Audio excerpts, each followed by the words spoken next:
Throughout Singapore, there are stories to be told about the innovative thinking and problem solving that have laid its foundations and continue to shape it to this day. In building institutions, planning neighborhoods, and apportioning land resources, this is a nation that has always thought carefully about where it's headed. As Singapore's newest housing development, Punggol Ecotown is a showcase for urban living solutions pioneered by the Housing and Development Board. It's also a testbed for technologies that foster eco-friendly living and strong integrated communities. Here, developers are pushing the boundaries of how a housing project should look, feel, and function.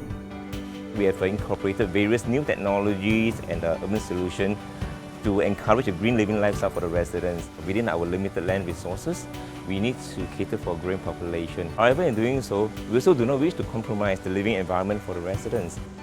The Tree Lodge is an award-winning series of apartment blocks in Punggol. Here, the goal was to create a space that was both eco and people-friendly. Wind flow analysis was implemented in the construction to cool apartments naturally. Greenery and open space comprise common areas, while solar panels and special recycling chutes conserve energy and reduce waste.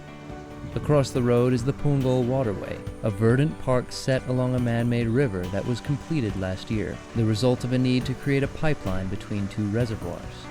Instead of providing a functional and utilitarian kind of infrastructure, we design it into something that is beneficial and useful for the residents and public to enjoy. And in doing so, we actually have a 4.2 kilometers waterway that meanders through the town.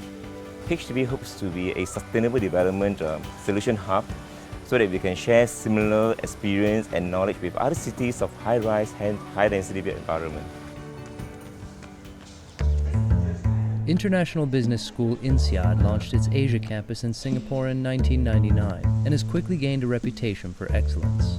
Dubbed the Business School for the World, they also have a campus in Fontainebleau, France, and a smaller operation in Abu Dhabi.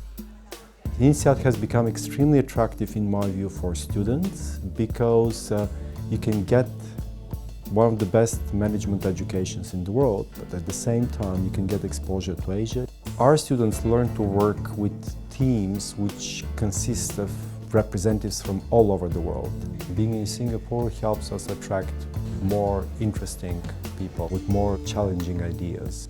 In addition to its standard MBA training, the school has launched a number of special programs aimed at the region's growing need for business education. There's an 18-month program for senior leaders in India, while in Singapore there's a part-time global executive MBA program geared to those already working. Over 40 nationalities are represented amid the faculty, while the student body hails from 83 countries around the world. For INSEAD, Singapore was an obvious choice when setting up their Asia base.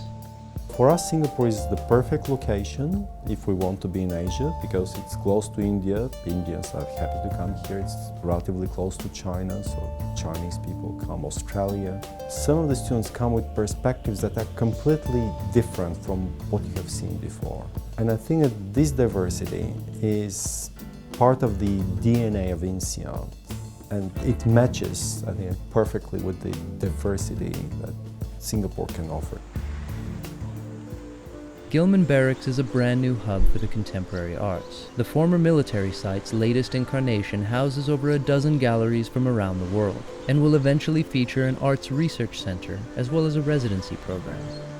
Gillman Barracks was conceived to develop the ecosystem within Asia, not just in Singapore. So it's really a meeting place, and this is what an art center should be, apart from being a platform for exhibitions and production and research.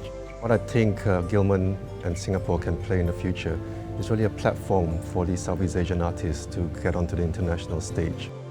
Gillman Barracks will have an important role in Singapore, bringing arts further to the forefront in a place more commonly associated with finance and technology, sectors that can actually help the arts to thrive. Singapore has a potential to become an important art center internationally, given its position within Asia, but also how Singapore is known for its cultural diversity and also its good business infrastructure, which are kind of the fundamentals for a strong art scene. Art itself is synonymous with innovation, I think. Art is really about new ideas, new ways we look at our society, new ways we think about things. What's innovative about Gillman Barracks is the way we're understanding this new ecology that's emerging here in Asia and the important roles that galleries play in the development of the whole ecosystem. As Singapore's population grows and the world around it changes, its forward-looking policies continue to ensure that it can innovate and adapt as necessary, staying competitive and leading the region in knowledge and infrastructure. And just as importantly, it's got an eye on the necessary balance, ensuring Singapore remains a desirable place to live, work, and study well into the future.